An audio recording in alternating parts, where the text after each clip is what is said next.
Keep the families that live entirely underwater to ones that haven't left the mountains in generations. China is home to some of the most unusual family stories ever told. Each one will make you question how different human life can truly be. Let's explore the strangest families that exist today in modern China. Join us and let's go! Number 12. The Red Yao Long-Hair Women. In Huanglo Village, Guangxi Province, women don't just grow their hair long, they grow it for decades, creating floor-length black curtains that represent family tradition, ethnic identity, and a tourism phenomenon that's transformed their entire community. The Red Yao people, a subgroup of the Yao ethnic minority, have maintained a hair tradition so extreme it earned them a Guinness World Record and turned their remote village into an international attraction. Red Yao women traditionally grow their hair from childhood and only cut it once in their lives, during a coming-of-age ceremony around age 18. After that single cut, they let it grow indefinitely. We're talking hair that reaches their ankles, drags on the ground, and requires special techniques just to manage. The longest hair in the village measures over 6 feet. Most women maintain lengths between 4 and 5 feet, creating dramatic visual impact when they gather together and let their hair down simultaneously. The tradition connects to Red Yao beliefs about hair representing luck, prosperity, and life force. Cutting it carelessly or frequently would waste that accumulated power. The single adolescent cut marks the transition from childhood to adulthood, and the haircut during that ceremony gets saved carefully, often transformed into elaborate headdresses worn during festivals and special occasions. After marriage, women traditionally cover their hair completely, revealing it only to their husbands and immediate family. This created an intimate, private aspect to something that modern tourism has now made very public. The hair care routine is intense.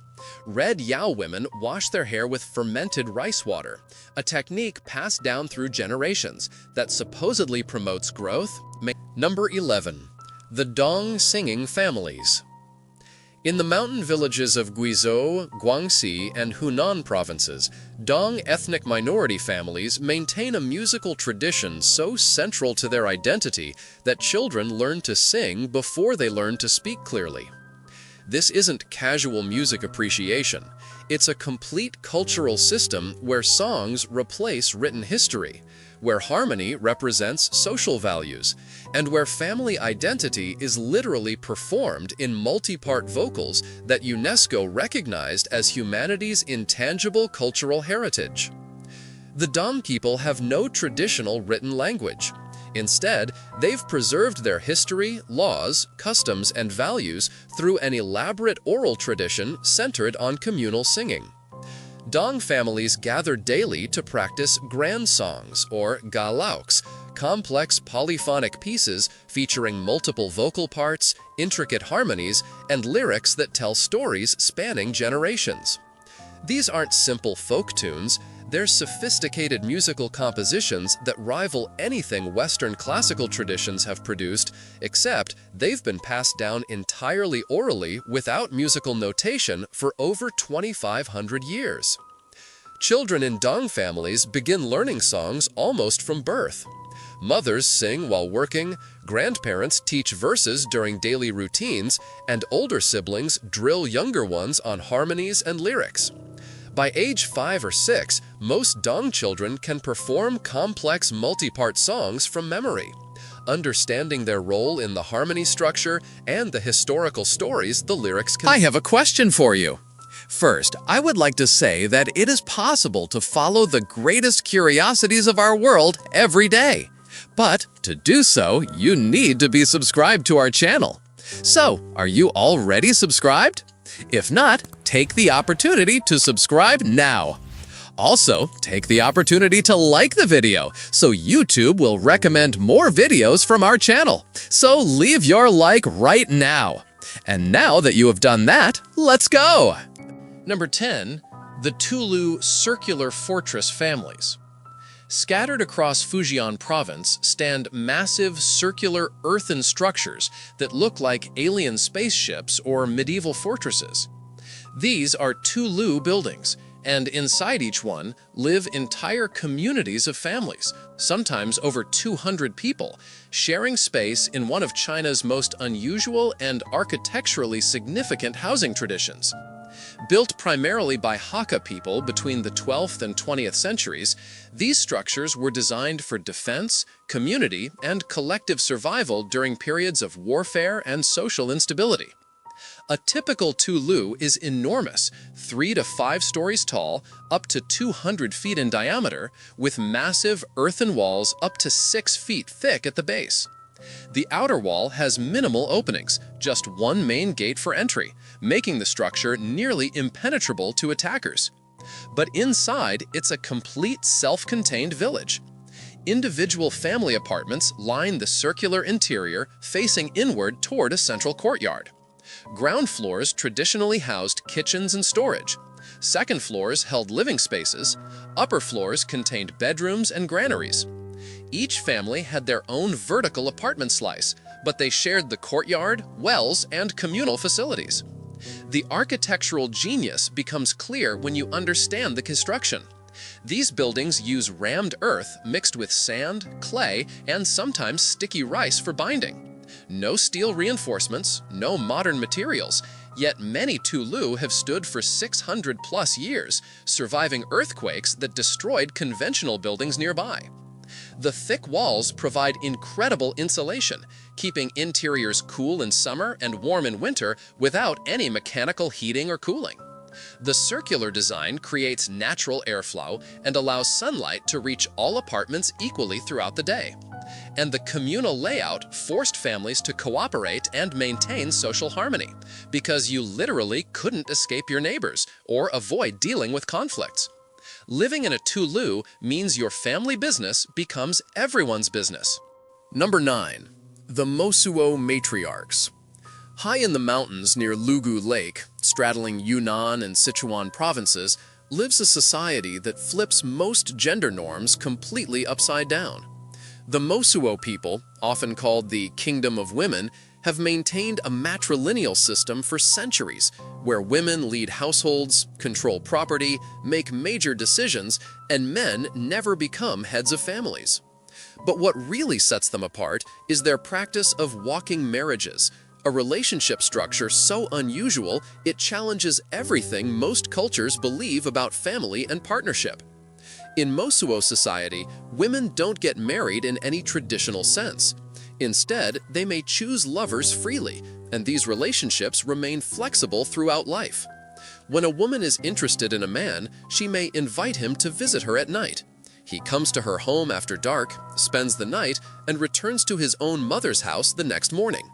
There's no formal ceremony, no legal contract, no living together, and no expectation of permanence.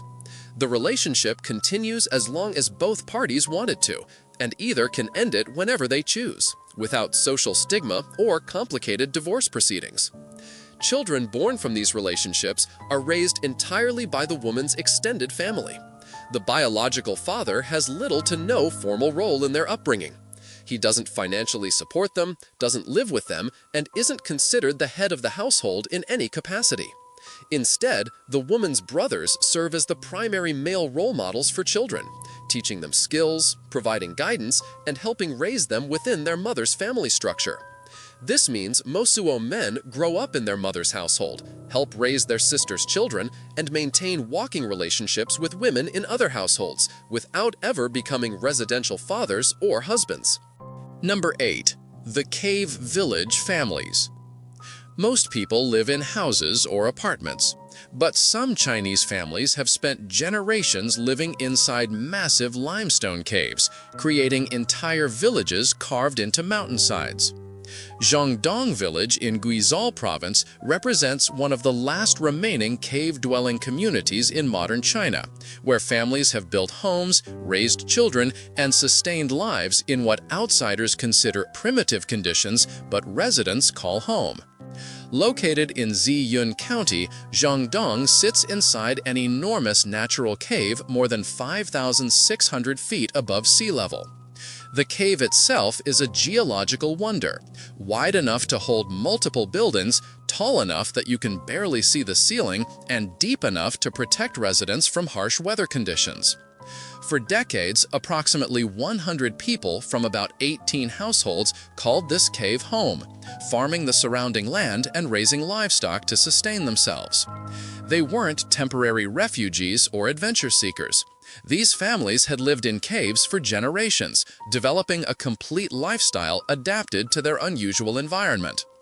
Walk inside Jiangdong and you'll find wooden houses built under the massive rock ceiling, each with distinct rooms for sleeping, cooking, and daily activities. Kitchens produce smoke that rises toward the cave ceiling, creating a constant hazy atmosphere that somehow never becomes unbearable thanks to natural ventilation. Bedrooms feature the same furniture you'd find in any rural home.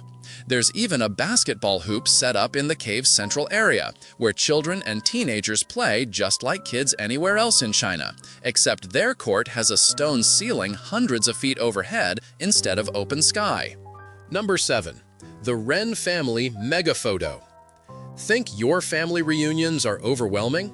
The Ren family from Jiangxi province decided to gather over 500 relatives spanning 7 generations for a single photograph, and somehow they actually pulled it off. This wasn't some casual get-together. On January 31, 2017, during Chinese New Year celebrations, the family organized what became one of the largest documented family reunions in modern history. The event took place at their ancestral home in Shishi Village, Shengang, Jiangxi Province, where generations of Wrens had lived before, spreading across China and beyond. Getting 500 people to show up is impressive enough. Number 6. The Yehanala Family. Beijing's Yehanala family carries DNA linked to one of China's most powerful and controversial historical figures, Empress Dowager Cixi.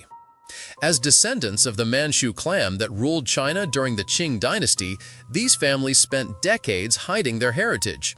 But now they're reclaiming it with pride. The Qing dynasty collapsed in 1911, ending over 260 years of Manchu rule. What followed was catastrophic for Manchu families like the Yehanala clan. The new Republic of China government, dominated by Han Chinese, viewed Manchus with suspicion and sometimes outright hostility. Many Manchus faced discrimination, violence, and pressure to assimilate completely into Han culture. Survival meant abandoning their language, changing their distinctive surnames to sound more Han, and erasing visible markers of their ethnic identity. Traditional Manchu clothing, hairstyles, and customs disappeared almost overnight as families desperately tried to blend in. For decades, being openly Manchu was social and sometimes physical suicide. But something shifted in recent years. The Yehanala descendants in Beijing started reconnecting with their roots, driven by younger generations curious about their unique heritage. They began studying Manchu language, which had nearly gone extinct with only a handful of elderly speakers remaining. They revived traditional clothing styles, particularly the elegant Manchu robes and distinctive hairstyles that once defined their people. During important festivals, Yehanala family members now proudly wear these traditional outfits, practice Manchu calligraphy, and teach their children. Number 5. The living apart together couples. Marriage traditionally means moving in together, sharing space, and building a common life. But some Chinese couples are flipping that script entirely, with a trend called Liang Tou Dan, or two-headed households. These couples maintain separate apartments, live independently during the week, and only reunite on weekends or holidays. And they swear it makes their marriages stronger. This arrangement gained traction primarily in major cities like Beijing, Shanghai, and Shenzhen, where work pressures are intense, commutes can stretch hours, and living costs push people toward creative solutions.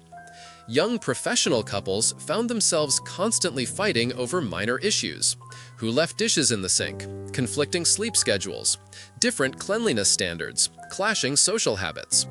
The daily friction of shared space started eroding their relationships faster than they could repair them. So some couples tried something radical, living separately while staying married. Each partner maintains their own apartment, decorates it however they want, keeps their own schedule, and enjoys complete personal freedom during the week. They're not separated or estranged. They're deliberately creating space to reduce conflict and maintain individual identity within the marriage. When weekends arrive, couples reunite, usually at one partner's place, or sometimes a shared third space, and focus on quality time together without the baggage of everyday annoyances. Supporters of this lifestyle claim it's revolutionary. They report less arguing about household chores because each person manages their own space. Number 4. The Guizhou Miao Sisters Meal Festival.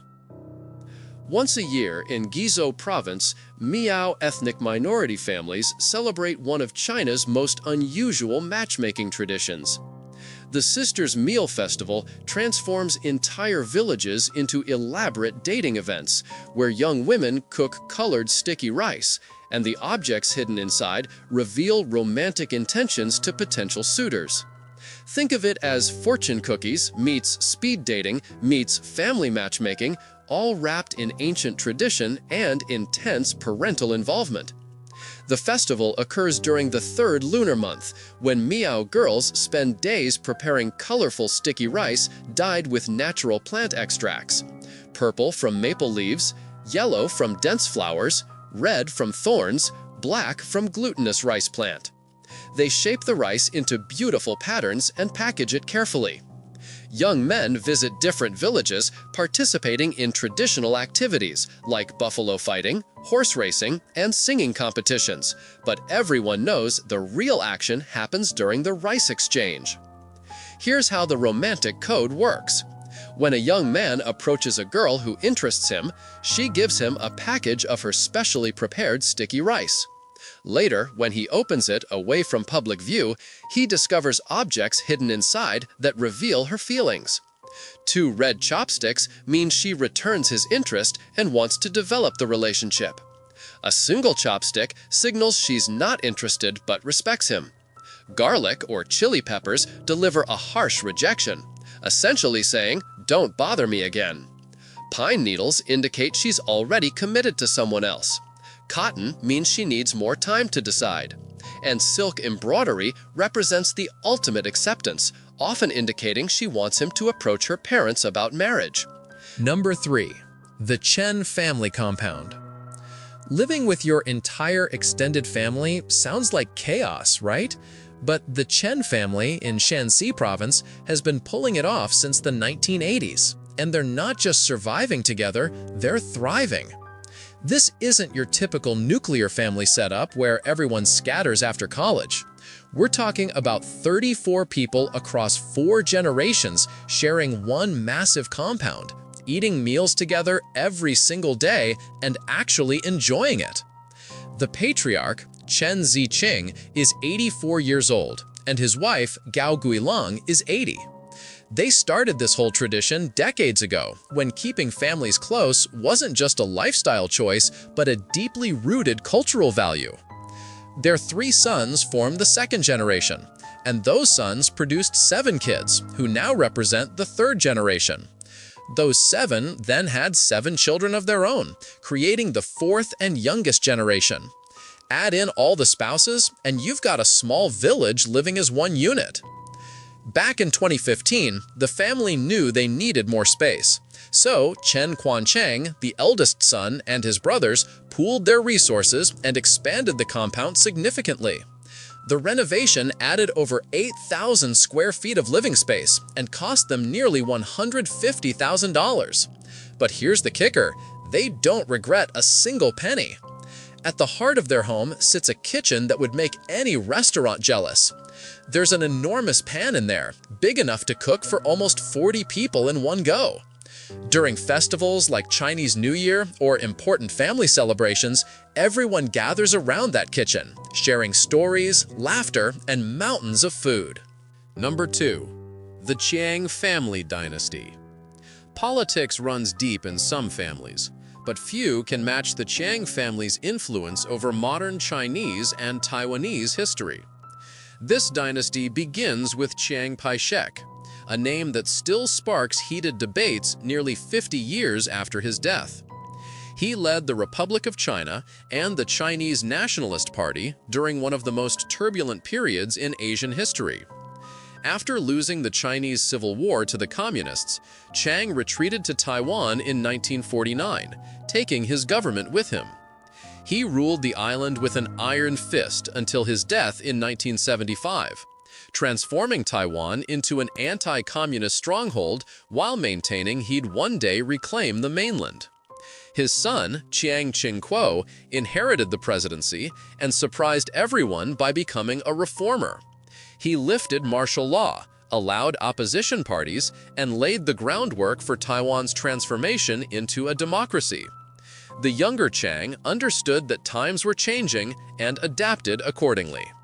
Fast forward to January 2023, and the family name returned to the spotlight in Number 1. The Hui Muslim families. Pork dominates Chinese cuisine. It's everywhere: dumplings, stir-fries, street food, fancy restaurants. But walk into a Hui Muslim home in Ningxia and you won't find a single trace of it. These families have spent centuries blending Islamic faith with Chinese culture, creating something totally unique that exists nowhere else on Earth. The Hui people are ethnically Chinese but practice Islam, and that combination creates fascinating contradictions and beautiful compromises in daily life. They speak Mandarin, celebrate some Chinese festivals, and participate fully in mainstream society. But their homes tell a different story. Arabic calligraphy decorates the walls instead of traditional Chinese paintings. Prayer times structure the day, and the kitchen follows strict halal guidelines that would confuse most Chinese grandmothers. Ningxia Autonomous Region in north-central China serves as the spiritual heartland for Hui Muslims. Families here have maintained Islamic practices through dynastic changes, communist revolution, cultural revolution persecution, and modern economic transformation. That survival required incredible flexibility and determination. During the Cultural Revolution especially, when all religions faced brutal suppression, Hui families practiced their faith secretly, maintaining dietary restrictions and prayer routines while publicly conforming to state atheism. The dietary restrictions create the most visible difference. Lamb and beef replace pork entirely in Hui kitchens. But here's what makes it interesting. They cook these meats using Chinese techniques and spices rather than Middle Eastern methods. The result is cuisine that looks Chinese, uses Chinese cooking styles, but contains completely different ingredients. Cumin-spiced lamb noodles, beef dumplings, and halal hot pot represent this fusion perfectly. Still curious? Then don't stop now. The next mystery is already waiting for you.